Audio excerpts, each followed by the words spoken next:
Ah, vous pensiez qu'on avait atteint le sommet du patriotisme avec The 800? Ah, ah, ah, ah. Générique.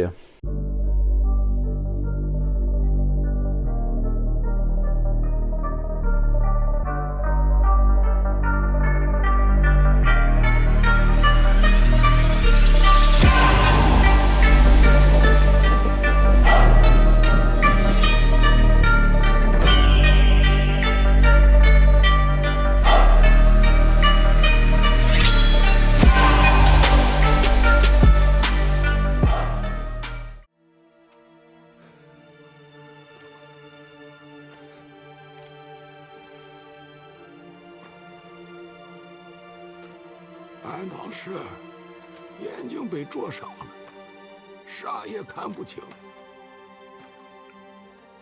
直到现在回想起来。 Bon, soyons honnêtes, c'est à peu près la même chose pour The Sacrifice. On va retrouver les défauts récurrents, enfin, les défauts.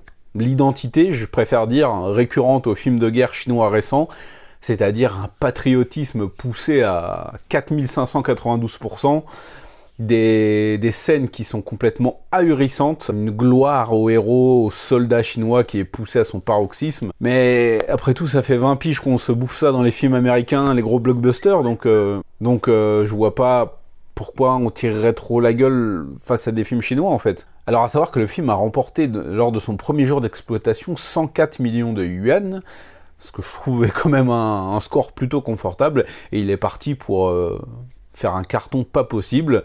Alors est-ce que c'est mérité? On va en parler. Alors The 800 va nous raconter l'histoire d'une poignée de soldats qui défendent un petit pont en bois qui ne tenait plus guère que par un grand mystère face à l'ennemi des Américains.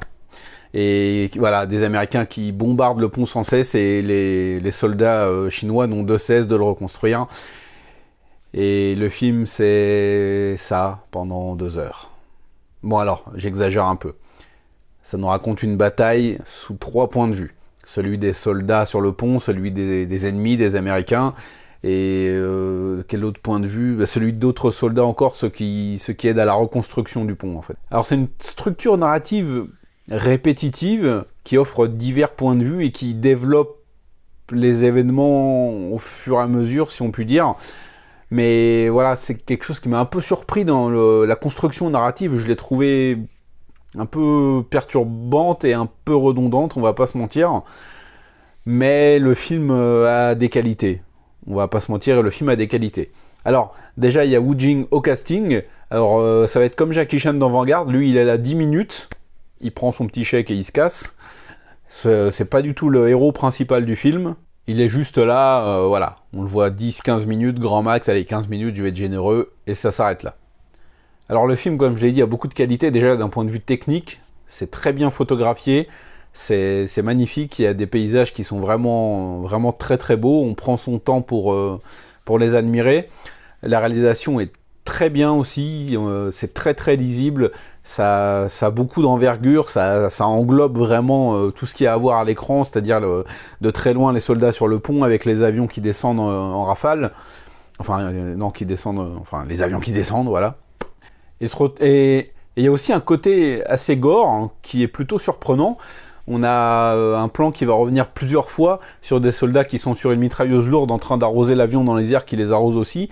Et tu vas voir un plan, mais vraiment bien fixe, sur les soldats en train d'exploser, déchiquetés sous les balles. Et le plan gore est plutôt réussi. Et c'est vraiment, vraiment gore. Et ça revient plusieurs fois. Même, c'est la même scène qui se répète 3 fois donc. Mais voilà, je sais pas si ça sortait en France au cinéma, quel classement ça aurait, parce qu'on a cette scène gore et 2-3 plans sur des soldats mutilés qui sont bien gore, bien douloureux.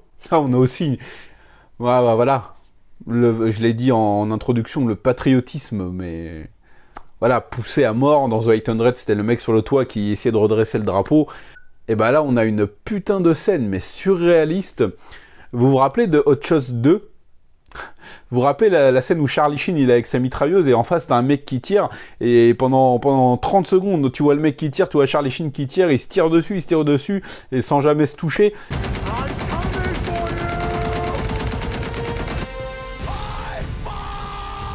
Et bah là, t'as la même chose avec un soldat au sol, avec la mitraillette qui vise un avion, et t'as l'avion qui descend, qui est en train de viser le soldat, et ça dure, et ça dure.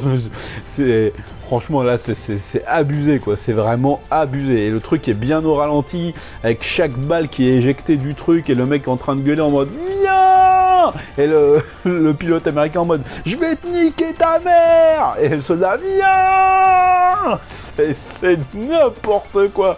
Putain, c'est... Wesh. Alors il y a un travail qui a été plutôt correctement fait sur les personnages, sur les soldats notamment, oui c'est un film de guerre donc on n'a que des soldats.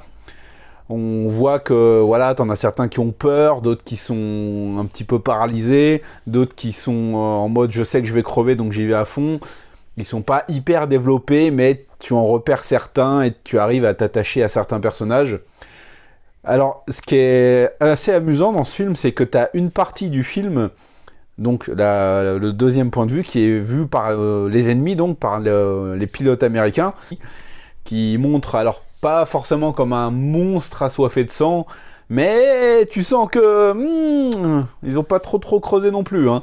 Là, le mec, c'est un mec qui prend le truc vraiment à cœur, qui décide d'y aller quoi qu'il se passe, qui va être là à piloter sereinement, à boire sa petite gourde d'alcool et l'acheter négligemment. Tu sais, ça fait un peu penser aux méchants dans les cartoons. Là, ils auraient pu faire un petit effort parce que c'est franchement quand même pas très subtil. Est-ce que je l'ai préféré à The 800? Je dirais que j'ai apprécié les films à peu près à égalité.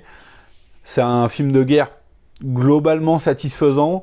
Je suis quand même assez déçu. Voilà, je m'attendais à quelque chose avec un peu plus d'envergure, avec peut-être des batailles au sol. C'est peut-être ça qui m'a un petit peu manqué.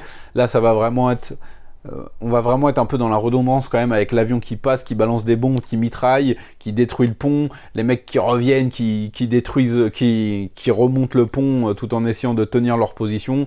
Ça va se répéter en boucle en fait. Après, il y a des scènes que j'ai quand même trouvé graphiquement plutôt réussies, notamment vers la fin avec un soldat blessé qui va s'avancer sur le pont avec des corps qui flottent un peu partout.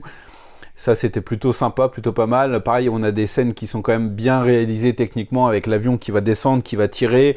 On va suivre l'avion, le pont qui va être mitraillé. On va revenir dans les airs sur l'avion. Après, on va redescendre au sol sur les soldats. C'est soigné techniquement, ça, on peut pas le reprocher. Mais il y a quand même quelques plans en effets spéciaux qui sont bof. Voilà, The 800 ne m'a pas totalement satisfait. J'ai pas non plus spécialement passé un mauvais moment. Je trouve que c'est un film de guerre correct. Et voilà, je pense qu'on va s'en manger un bon paquet là. Donc on est vraiment parti dans une voie où le cinéma chinois va nous sortir des gros trucs comme ça. J'espère qu'à l'avenir, ça sera un peu plus réussi. Si vous l'avez déjà vu, dites-moi ce que vous en pensez dans les commentaires. Si je vous l'ai fait découvrir, revenez me faire un petit coucou une fois que vous l'aurez vu. Et moi, je vous dis, on se retrouve très prochainement pour parler de cinéma asiatique, parce que vous savez que ça déchire. Ciao!